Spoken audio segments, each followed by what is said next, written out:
Hey Gurasis, how are you? Hello. ठीक है, ये चीज होगी। अब इसको यूज करके ये जो हमने तीन छोटे छोटे कॉन्सेप्ट्स पढ़े, ठीक है, अब इसको और डिटेल में पढ़ेंगे आगे जाके हम, और इस पे बहुत क्वेश्चंस करेंगे। लेकिन पहले इसको पढ़ने के बाद हमने तीन बेसिक फॉर्म्स जनरेट करे कॉम्प्लेक्स नंबर के रिप्रेजेंटेशन के। तो एक तो तुमको आता ही है z is equal to x plus i one, this form is called algebraic form, okay. है ना। इसका यूज क्या है? तो हर जो फॉर्म होगा उसका यूज है, इसका यूज है बेसिकली लोकस के क्वेश्चन सॉल्व करने में, है ना। इसको आप यूज करोगे इक्वेशन पे बेस्ड क्वेश्चन सॉल्व करने में। तो इसके दो मेन यूज है। Then we have polar form. अब देखो पोलर या पोलर फॉर्म भी कहते हैं और इसको ट्रिग्नोमेट्रिक फॉर्म भी कहते हैं। इसको ट्रिग्नोमेट्रिक फॉर्म भी बोलते हैं। ये फॉर्म कहता क्या है बेसिकली कि देखो आपका ये फॉर्म कर क्या रहा है, we are measuring again in terms of rectangles in Argand plane. ये डिस्टेंस x है, ये डिस्टेंस y है, लेकिन बेसिकली आप किसी भी पॉइंट को लोकेट तो उसी आइडिया का यूज करके कर रहे हो ना, रेक्टेंगल्स को। हाँ, अब हम इस फॉर्म में क्या कर रहे हैं, we are using the idea of circle. तो this is circular way of seeing things. अच्छा, वो मॉड्यूलस है ना आर्गुमेंट के साथ। यस, अब हम मॉडुलस, और अब हमारे पास कोई पॉइंट है तो हमने बोला this point lies on the circle. Right. इसकी लोकेशन कैसे बताऊंगा? तो मैं बोलूंगा इसका ये थीटा एंगल चाहिए होगा और इसकी आर डिस्टेंस चाहिए होगी। अगर मैंने ऐसा किया तो इस पॉइंट को मैं क्या लिख सकता हूँ? तो मैं बोला देखो इसका जो ये वाला पार्ट आर है, ये वाली कॉस जो थीटा डिस्टेंस है, plus r sine theta into y. तो ये r cos theta plus i times r sine theta. इसको तुम लिख सकते हो r times cos theta plus i sine theta, ठीक है। And this becomes a very important statement. Statement क्यों हो गया ये? बेसिकली क्योंकि आपने क्या किया, आप चीजों को आप सर्कुलर फॉर्म में देख रहे हो, तो क्वेश्चंस बेस्ड ऑन आपको समझ में आना चाहिए। देखो this will help in something called questions based on, जो भी सर्कुलर नेचर को है ना यार, क्वेश्चंस बेस्ड ऑन आर या फिर mod of Z. Mod of Z और आर सेम चीज है। Questions based on argument, amplitude, questions based on trigonometry, such questions will become easy using this. और हम देखेंगे बेसिकली मेजॉरिटी के ना, लिख पहले वाले दो भी रहे, लेकिन ट्रिग्नोमेट्री के बेस्ड क्वेश्चंस में ज्यादा यूज करें। दिस विल बिकम, पहले वाला भी दो भी कर सकते हैं, ऐसी बात नहीं कि वो नहीं कर सकते हैं, लेकिन हम यूज ज्यादा सेकंड चीज को करने के लिए ही कर रहे हो, ठीक। Third is exponential form. अब एक्सपोनेंशियल फॉर्म क्या कहता है बेसिकली कि देखो इसी चीज को और अच्छे से लिख सकते हैं।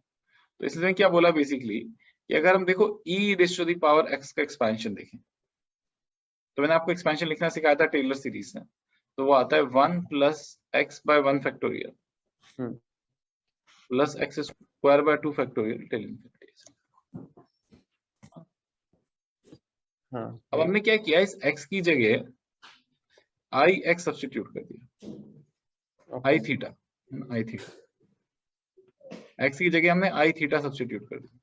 तो जैसे ही सब्स्टिट्यूट किया e raise to the power i theta, this became 1 plus I theta by 1 factorial plus I square theta square by 2 factorial plus I cube theta cube by 3 factorial, ये so मैंने on and I so theta on. कहीं देखा हुआ है, ई rest पर आई theta.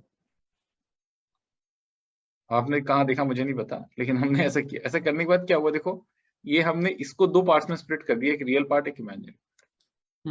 ये वाला जो पार्ट है ये हो गया minus theta square by 2 factorial, है ना। फिर अगला आ जाएगा theta raise to the power 4 by 4 factorial, ये चेंज चलती रही, है ना। और प्लस एक इसका इमेजिनरी पार्ट आ गया, वो हो गया theta by 1 factorial minus theta cube by 3 factorial plus theta raise to the power 5 by 5,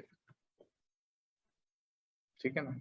और टेलर सीरीज से दो और इंपॉर्टेंट हमारे पास हैं आइडियाज। एक तो साइन एक्स का एक्सपेंशन होता है x minus x cube by 3 factorial plus x raise to the power 5 by 5 factorial, so on.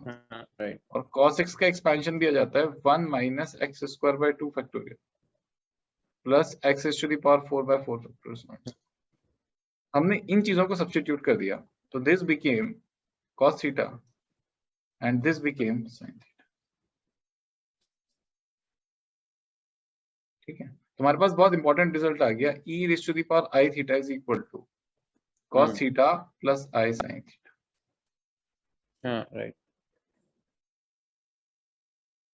ठीक है, जब हमारे पास ये आ गया तो हमने कॉम्प्लेक्स नंबर z पहले लिख रखा था ट्रिग्नोमेट्रिक फॉर्म से या पोलर फॉर्म से, r times cos theta plus i sin theta. हाँ राइट। अब उसको नए फॉर्म में लिख सकते हैं r times e raise to the power. And this is a very powerful thing. Why? Because this will be used to solve problems based on, देखो primarily इसका जो मेन यूज होगा वो होगा to solve problems based on your argument, क्योंकि देखो यहाँ से आपका आर्ग्यूमेंट एकदम ही सिंप्लीफाई हो गया। आपको दिखाऊंगा भी फिर इससे रिजल्ट इतने फटाफट आएंगे, और वही चीज अगर हम जब दूसरे सिस्टम में डाल के करेंगे तो हमारा टाइम बहुत इंक्रीज हो जाएगा। Questions based on theta and r जितने होंगे वो इससे आसान हो जाएंगे हमेशा।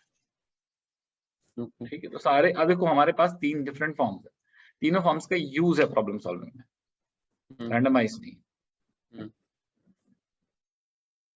अब देखो जैसे ये एक बहुत ही सिंपल क्वेश्चन है, will start with very simple questions like right the complex number in trigonometric form. तो अब तुम्हें किसी भी चीज को ट्रिग्नोमेट्रिक फॉर्म में कन्वर्ट करने के लिए 2 चीजें चाहिए, एक r चाहिए एक थीटा चाहिए। r तो तुम सीधे निकाल सकते हो, it's nothing but root of 1 square plus 1 square root 2। और तुम्हारे पास थीटा कितना आ गया, अब देखो किस क्वाड्रेंट के अंदर है, 4th क्वाड्रेंट के अंदर, तो आंसर आ जाएगा -π/4।